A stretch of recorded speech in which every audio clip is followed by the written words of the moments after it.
رسول خدا صلی اللہ علیہ وآلہ وسلم سے استغاثہ کرنے کے لیے آپ کو کسی سے نہیں پوچھنے کی ضرورت ہے، کیونکہ یہ پروردگار کی افضل، اکرم، اشرف، انور ترین مخلوق کا نام ہے محمد مصطفیٰ۔ تو آپ کو کسی سے نہیں پوچھنا فلاں نے کہا جائز ہے، وہ چھوڑیں، آپ جانیں، آپ کا رسول جانے، آپ کا خدا جانے۔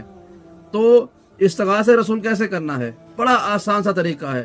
کسی بھی نماز کے بعد، فجر، ظہر، عصر، مغرب، عشاء، کسی بھی نماز کے بعد آپ 33 مرتبہ جب تسبیح سیدہ پڑھ لیں تو 33 مرتبہ آپ نے جملے کہنے ہیں، الصلاۃ والسلام بعدد ما فی علم اللہ علیک وعلی آلک یا سیدی یا رسول اللہ اغثنی سریعا بعزت اللہ۔